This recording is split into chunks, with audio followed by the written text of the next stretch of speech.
As you can see, the whole yard has been filled with water. That has filled up. That filled up yesterday itself, but it got into this area near the house only today. I live in a place called Nerram, which is in the Pathanamthitta district. This is actually a low-lying area.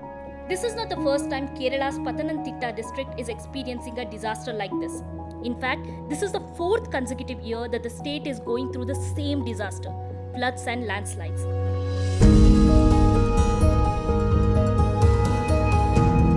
Heavy rainfall and resulting landslides have become an annual occurrence, and 2021 has not been different. As we speak, images of water rushing and houses getting washed away by strong currents are being shared on the internet. Thrissur, Idukki, Kottayam, Kozhikode are severely affected, and at the time of this video recording, at least 25 people have lost their lives to floods and landslides. From the delayed exit of southwest monsoons, low pressure in the Arabian Sea, faulty dam management, multiple factors are being blamed for the repeated floods.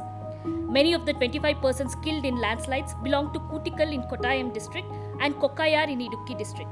Both the landslide hit villages are classified as high hazard zones by the Kerala Disaster Management Authority. As the floods hit the state, it took almost 12 hours for the disaster management team to reach the spot.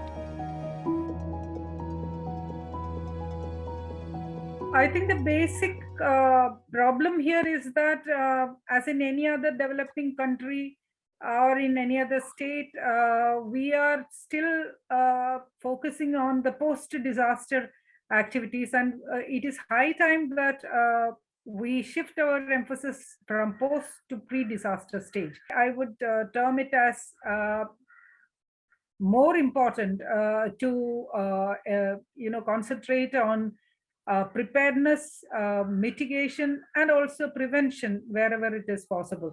Flooding and landslides are not new to the state.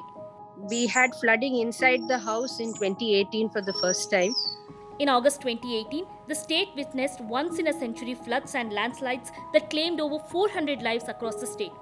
35 out of 47 dams in the state were opened for the first time in history. Alappuzha, Pathanamthitta, Kottayam, Malappuram, Thrissur, Ernakulam, Palakkad were severely affected by floods, and hilly districts of Wayanad, Idukki, Kannur, Kozhikode experienced landslides. In August 2019, with the monsoons, landslides too returned, mainly in Kozhikode, Idukki, Kannur, Palakkad, Thrissur and Ernakulam districts.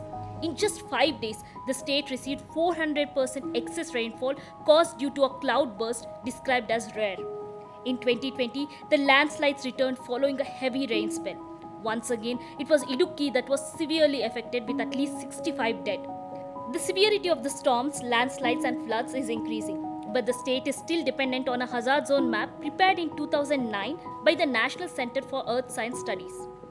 These are all maps prepared in a very large scale, like 1:50,000 map. 1:50,000 scale maps means 500 meter or half a kilometer area in the field is being represented in the map as one single point. So as one single dot. So translating this kind of a large map, hazard map or a risk map, into action plans is very, very difficult, or I would say that it is impossible. So we have to start preparing local level, ward level, or at least panchayat level risk and vulnerability maps. I think that is the most important thing that we should do to ensure that disaster management is happening in an effective manner.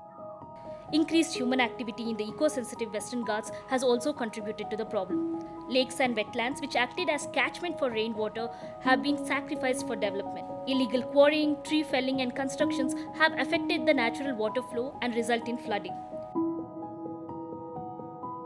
Now with the floods in Kerala, the call to revisit Madhav Gadgil report has become louder. In Madhav Gadgil report, he very clearly specifies that all the boundaries of ecologically sensitive zones can be decided in consultation with the people living there. So I think we need to go back to that idea of fixing the boundaries of ecologically sensitive zones, and absolutely no construction activities should be permitted there.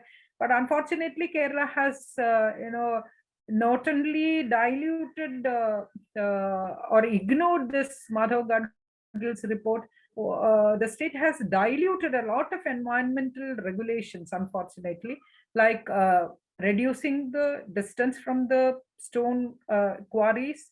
Habitation and quarries distance was 100 meter, but it has been reduced to 50 meters.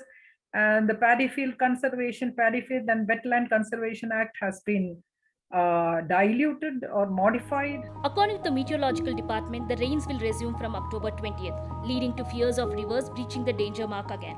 For many like Sangeeta, who live close to Kakki Anatot Dam, surviving the floods has become routine. We kind of prepared to, move upstairs if there is flooding into the house. But otherwise, we're not planning to evacuate. It's very difficult to move with elderly parents and with a child. There are about 12 houses in this lane, so we're not planning to evacuate now. But all of us have provisions upstairs ready, and we've been prepared that way. With Arjun Raghunath in Tiruvananthapuram, this is Amulya for Deccan Herald.